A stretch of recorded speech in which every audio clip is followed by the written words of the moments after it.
Hello YouTube, my name is Sarena Hess. I talk about confidence and personal development for women. In today's video, we're going to talk about how to be a bad bee and have confidence when you have friends who are jealous. Let's go. One thing that I've noticed with women is jealousy is toxic. Jealousy can transfer from one girl to the next. Maybe someone's jealous of the type of shoes that you have or the bag that you have. But the point is, jealousy spreads. When you're confident in yourself, other people are not going to like it. You want to know why? They're not gonna like it because you being your secure and confident self, is going to show them what they are not. It's going to be mirrored to them. And so just by you existing reminds them of everything they're not. So for example, I tend not to cuss. When I was waitressing though, a lot of my coworkers and managers did. And so I was standing in the office and one of the managers said, "Oh, F this." And he's like, "Oh my gosh, I'm so sorry, Sarena." I never told him, "You cannot cuss. I will not let you cuss. You're not allowed to cuss." But because my standard was, I don't cuss, when he cussed in front of me, he felt bad because he knew that I didn't do it. So you being confident and you being secure will remind the women who are around you that aren't how much different you two are, even if you're not forcibly acting like that. So how to be secure when you're around jealous people? My first tip is to have compassion. You've probably heard the saying, hurt people hurt people. Most of the people that are walking around in life who are hurt end up hurting others. And what tends to happen is hurt people lash out on others because they're not healed. So when you're trying to be confident around a group full of women or girls who are not confident, they might lash out at you.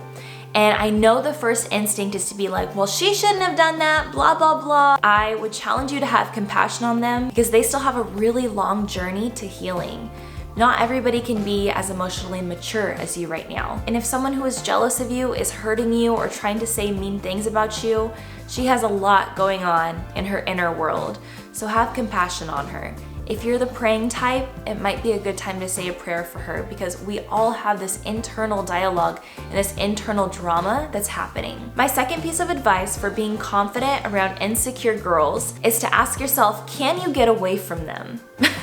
And I'm being honest here. I remember when I worked at a restaurant, a different one from the first one, a lot of the girls were kind of mean. They were kind of insecure and they didn't always treat me well. It was kind of like passive aggressive. They never said anything directly, but you kind of feel it when someone doesn't like you. And maybe you felt that way.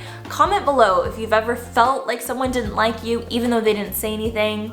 Let me know your story. But really ask yourself, is there any way that you can get away from this person?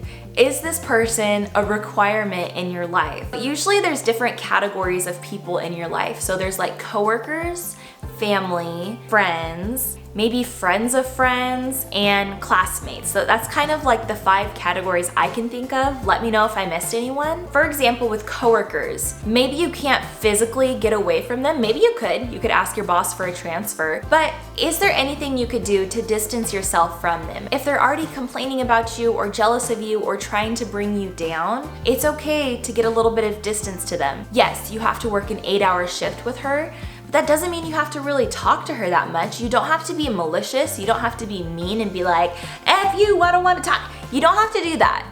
You just don't have to engage in conversation with her as much. Maybe really focus on cleaning that thing or really focus on your job. You don't have to talk to her your entire shift if you're working with her. So that's for coworkers. What about family? Some people might disagree, but I think it's okay to separate yourself a little bit from family, especially if they're hurting you, especially if they're jealous of you, and especially if they're trying to rain on your parade. So what does that look like for you, separating yourself from your family? That means you don't have to go to every single family event.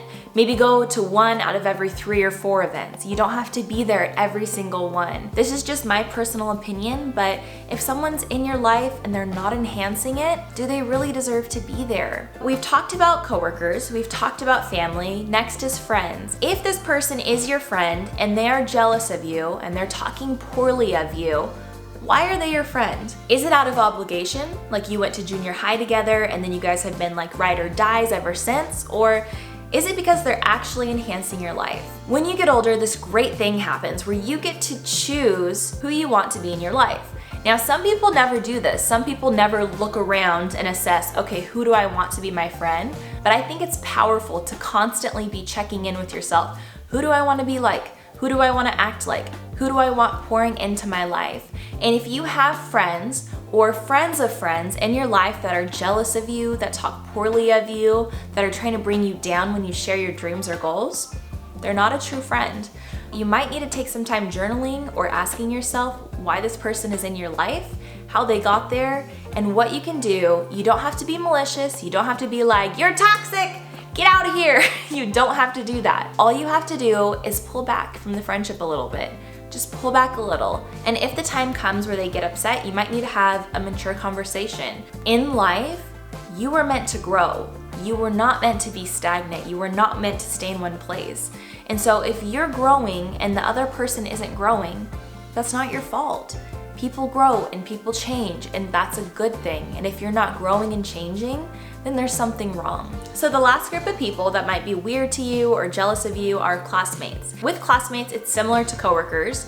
If you don't need to talk to them, then don't. If you're already talking to them, if you're already their friend, just pull back a little bit. It's okay. You're there to do school, you're there to focus on your work, and you don't need to be attached to this person's hip. You are your own person. If someone's bringing you down, it's okay to step back. My third piece of advice, if you feel like the girls around you are jealous of you or are being mean of you, is to get really grounded in who you are. Maybe you don't have the best friendships right now, if those girls are your friends. So maybe it's a time to understand who you are.